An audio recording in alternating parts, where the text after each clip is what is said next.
నమస్తే అండి. మా విజేత రెండా మెడాస్ నుంచి మేము మా మహిళలు అందరం కూడా ప్రతి సంవత్సరం మేము ఈ ప్రోగ్రామ్ని చాలా దిగ్విజయంగా ప్రోగ్రామ్ కండక్ట్ చేయడం జరుగుతూ ఉంటుంది.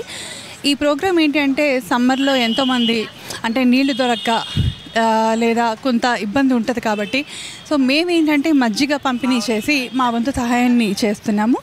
ఇది మాకు 5వ సంవత్సరం. యాక్చువల్గా 5 years నుంచి మేము ఈ ప్రోగ్రామ్ని చేస్తున్నాము.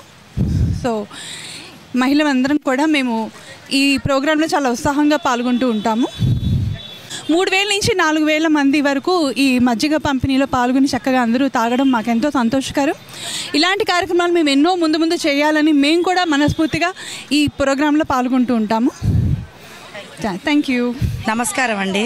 మా విజేత మహిళల సౌజన్యంతో మజ్జిగ పంపిణీ కార్యక్రమాన్ని ఇది 5వ సంవత్సరం మేము చేసుకుంటున్నాం. దీంట్లో మా మహిళలందరి సహాయ సహకారాలు పూర్తిగా ఉంటాయండి. అట్లే మా మగవాళ్ళు కూడా అందరూ మాకు సహకరిస్తారు. ఈ కార్యక్రమాన్ని మేము జయప్రదం చేసుకుంటున్నాం. ఇది 5వ సంవత్సరం అండి. ఇట్లా చేసుకోవాలని ఇంకా ఎన్నో కార్యక్రమాలు చేసుకోవాలని మా దాంట్లో వినాయక చవితి, శ్రీరామనవమి అన్నీ కూడా బాగా జరుపుకుంటాం. గురు పౌర్ణమిని కూడా బయట భోజనాలు పెట్టుకుంటాం. అందులో భాగంగా ఈ మజ్జిగ ప్రోగ్రాం కూడా పెట్టుకుంటున్నాం. ఈ ప్రోగ్రాన్ని సక్సెస్ చేసినందుకు మా ఫ్రెండ్స్ అందరికీ కూడా ధన్యవాదాలండి. విజేత రెండా మెడాస్ అసోసియేషన్ తరపున ఇక్కడ మజ్జిగ పంపిణీ కార్యక్రమం చేపట్టాము. ఎవ్రీ ఇయర్ మేము ఇక్కడ మజ్జిగ పంపిణీ కార్యక్రమం జరుపుతూ ఉంటాము. మా అసోసియేషన్ తరపున మేము ఏ చిన్న ప్రోగ్రామ్ చేసినా ప్రవీణ్ అన్న గారి సహకారం ఉంటుంది. మాకు ఎప్పుడు వస్తూ ఉంటారు, మమ్మల్ని సపోర్ట్ చేస్తూ ఉంటారు. Thank you very much sir. Thanks for your support. ఇక ఇలాంటి కార్యక్రమాలు ఇంకా మేము ఎన్నో చేయాలని మనస్ఫూర్తిగా అనుకుంటున్నాము. 100% చేస్తాము. ఈ సమ్మర్లో సార్ చెప్పినట్టు చాలా జాగ్రత్తలు తీసుకోవాల్సి ఉంటుంది. అందరూ ప్రజలు కూడా మనస్ఫూర్తిగా కోరుకుంటున్నాను. రెసిడెన్సీ రెండా మెట్రోస్ అసోసియేషన్ తరఫున ఈరోజు మజ్జిగ కార్యక్రమం పెట్టడం జరిగింది. దాంట్లో రవికుమార్ గారు ప్రెసిడెంట్ గారు, అదేవిధంగా రామ్దాస్ గారు సెక్రటరీ గారు, అదేవిధంగా కృష్ణమూర్తి గారు, అదేవిధంగా హనుమంతరావు RSS ఇక్కడ అందరూ కూడా ప్రతి సంవత్సరం గత 5 సంవత్సరాల నుంచి మజ్జిగ వాళ్ళు ఇవ్వడం జరుగుతుంది.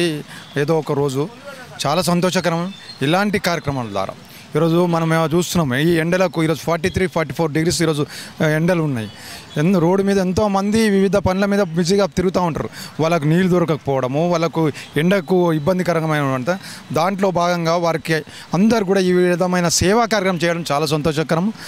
ఇంకో విషయం ఏంటంటే ప్రజలకు కూడా ఒకటి అభ్యర్థిస్తున్నాము, వారు కూడా అత్యవసరం అయితేనే ఈరోజు బయటకు వెళ్ళవలసిందిగా కోరుతున్నాం. ఎందుకంటే చాలా వడదెబ్బలు రోజు మన పేపర్లో కూడా చూస్తున్నాం. రోజు వడదెబ్బ తగిలి ఈరోజు 2-3 చనిపోవడం జరుగుతుంది. అయితే అలాంటి వాళ్ళు ఆరోగ్యాన్ని జాగ్రత్తపరచు. అదేవిధంగా ఈ రెండా రెసిడెన్సీ అపార్ట్మెంట్స్లో ఈ విధమైన యాక్టివిటీ చేయడం అంటే సేవా కార్యక్రమం చేయడం చాలా సంతోషం. నిరంతరం ఎందుకంటే ప్రజలకు ఉపయోగపడే కార్యక్రమాలు నేను వినాయక చవితికి రావడం జరిగింది. అదేవిధంగా వీళ్ళు వివిధ కార్యక్రమాలు సేవా కార్యక్రమాలు చేస్తున్నారు. చాలా సంతోషం, చాలా అభినందనం. తప్పకుండా కొత్తపేటలో ఉన్న అపార్ట్మెంట్స్ అందరూ కూడా ఈ వారిని ఒక ఆదర్శవంతంగా తీసుకొని మెయిన్ రోడ్లో ఈ విధంగా ఇట్లాంటి క్యాంపులు చేస్తే పోయేటోళ్ళకు ఇది బిజీ రోడ్ ఏరియా. ఈరోజు కొత్తపేట నుంచి నాగులపయ్య రోడ్డు చాలా బిజీ ఏరియా. ఎండల ఈ టైం అయితే మిట్టమిద్దరం ఎండాకాలం ఈ విధమైన సర్వీస్ ఇస్తే ఎంతోమందికి ఆరోగ్యపరంగా ఎనర్జీ పరంగా ఉపయోగపడుతుందని తెలుసు. మరొకసారి వారికి ప్రత్యేకంగా ధన్యవాదాలు తెలుపుతూ జై హింద్, జై భారత్.